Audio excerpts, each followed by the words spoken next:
y'all. My book is called The Staff of Fire and Bone. It is about a young half-demon who struggles to unite the peoples of his world against a common people, and his partner, the warrior Raisha, who sacrifices everything to help him, and in doing so takes heroism to some pretty extreme new levels. So I'll introduce Cedrin to you. A crowd of people blocked his way, and he lifted himself up on his toes to see what was impeding their forward progress. After a few attempts to skirt around the side of the blockage, Cedrin turned to his uncle. "I feel like a fish trying to swim upstream in this crowd." The man next to him turned at the sound of his voice and gave him a strange look before moving on. Cedrin realized with a pang of ice-cold fear that his uncle was no longer walking next to him. Cedrin stopped on the side of the trampled walkway and craned his neck up and down the area to find the telltale hood that masked his uncle's silver hair. Hundreds, perhaps thousands of people milled around the vendor stalls and tournament fields.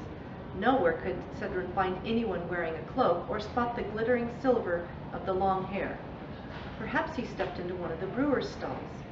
He angled toward the large pavilion and peered into the gloom of the shaded area that housed the various ale masters and brewers, but saw no sign of his uncle. The midday heat and hooded cloak were beginning to make him uncomfortably warm, but his skin prickled from cold panic. People were already beginning to glance curiously at him. A lone traveler appearing to be lost and wrapped in a traveling cloak on a warm sun-tied afternoon. If he wasn't careful, he would attract too much attention to himself. If people knew who he was and that he had escaped the castle, he would be in dire trouble. Cedrin bit his lower lip and scanned the streets again. A few yards away, he spotted two young legionnaires heading his direction. He wasn't sure if they'd seen him or not, but he didn't want to stick around to find out. The Harmelin Legion had been decimated by the Shaili during the War of Betrayal, and Cedrin's unpopularity was a result of the deep-seated hatred between the two races. He realized that he'd better find a place to lie low until they passed and he could locate his uncle. Cedrin quickly slipped between two leatherworkers' stalls and snuck around to the back.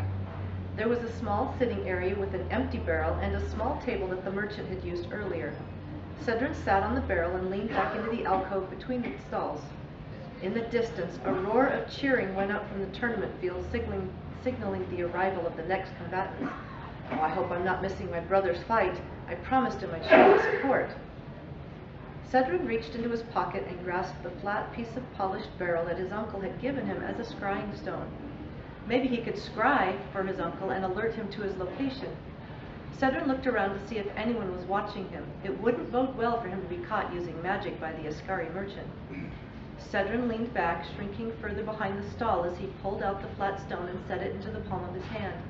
He closed his eyes and concentrated on his uncle's image. "Well, well, what have we here?" A nasally voice startled Cedrin from his task, causing him to jump to his feet. He quickly shoved the polished barrel into his pocket. The two legionnaires had spotted Cedrin and separated, coming around the backside of the merchant's stalls from either direction to prevent his escape. "A gift from Lord Shamar and Lady Morelia to honor the festival of Nar-Shamvu," said the second legionnaire. An unpleasant smile twisted his lips. Icy tendrils of fear trickled down to Cedrin's spine as he realized his danger. He looked around for anyone who could or would assist him. His guts twisted as he realized he was very much alone with these two soldiers. He could use his magic to set their uniforms on fire or whip up a windstorm to blind them while he ran, but that would only prove that he was a danger, and that sort of incident would not sit well with his father. Reaching into his pouch, Cedrin grasped the large bloodstone that would make him invisible. He tried to slow his breathing and clear his mind, but the advancing legionnaires terrified him. He couldn't concentrate on the stone's property. "Oh, I knew leaving the castle was a bad idea." The sweat on his hands caused the stone to slip, taking with it any chance of escape. Slowly, Cedrin pulled back his hood, faced the two legionnaires. They were both shorter than he was, but much heavier and well-muscled, in addition to being armed with short swords at their waist. Cedrin pulled the curved knife he had in his hand and held it out defensively in front of him. "I don't want any trouble," he said, sizing up his opponents and seeking an avenue of escape. But the two legionnaires chuckled and closed in, preventing him from running.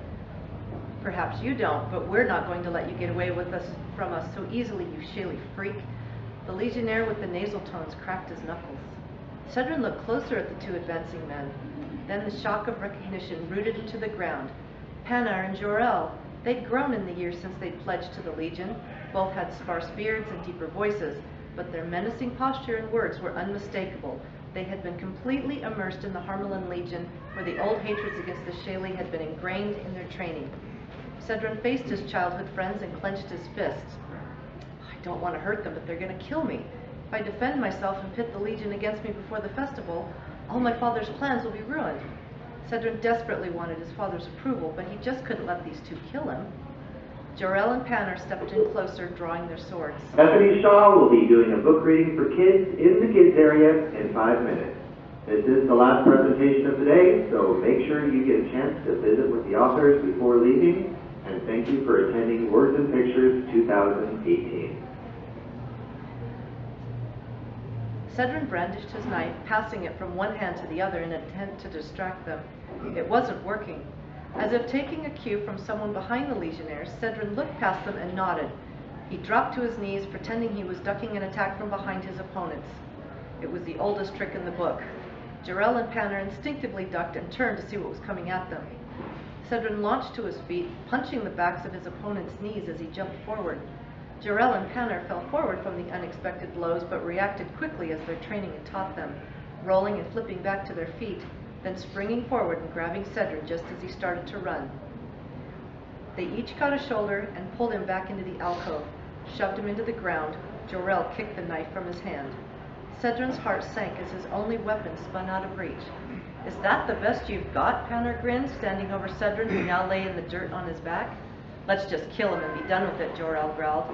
He kicked Cedron in the side and knelt down with his short sword pointed at his face.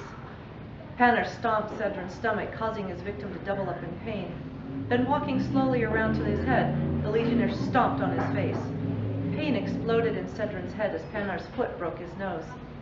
Blood gushed into Cedron's eyes and down his throat. He choked. No, I want to have a little fun first, Panner's voice echoed in Cedron's head. The blows came steadily then. Whether from fists, feet, or sword pommels, Cedron couldn't be sure. His eyes had swollen nearly shut, and he couldn't tell whether it was Jorel or Panner who picked him up and threw him against the barrel lying on its side in the back of the alley. The air in his lungs exploded from his body as his shoulders and back struck the barrel and broke through the wood. He could feel splinters entering his side and back as he fought to remain conscious. What's going on back here? A deep voice from the stall called out. Cedron heard Panner and Jorel step around in front of him. We're just having a bit of fun, Jorel whined. I'm afraid my friend here has broken your barrel. Let me pay you for the trouble. Cedron heard the jingle of coins being dug from a pouch, tossed through the air, and captured by the merchant. Take your revelry to the brewer's pavilion. I have a business to run here. The two Legionnaires laughed. Why, certainly, sir. Perhaps you could let our friend here sleep off his ale. He's had a little too much celebration already. Off you go, then, the merchant replied, but waited to make sure they left. Cedron felt Jorel's breath on his face as the soldier bent down. The stench of dale, garlic, and onions from the previous night's dinner filled Cedron's raw and swollen nostrils, as Jorel promised him that they would see each other again. Cedron allowed himself to relax only slightly as he heard their footsteps retreating in the dirt. Then the merchant was satisfied that they would cause no more trouble, and only their drunken friend remained. He too went back to business. Cedron lay on the ground stunned, his whole body throbbing. He struggled with the knowledge that Jorel and Panner would probably kill him if given the chance, even though they'd once been friends. They pounded my shaly flesh and my shaly blood, as if making me disappear from the world could erase Larry's betrayal and keep everyone safe from demon magic. It's been 1,000 years since the war, and still nothing has changed. The Ascari will never accept me, Father's plans will fail, and I am going to die. Cedron opened his eyes and tried to raise his head. Stars throbbed behind his swollen eyelids. He shook his head slowly, grateful that his neck hadn't been broken, and he tried to get a breath. I wonder who the greater fool is, Zarian for tempting me to escape the castle, or me for following him.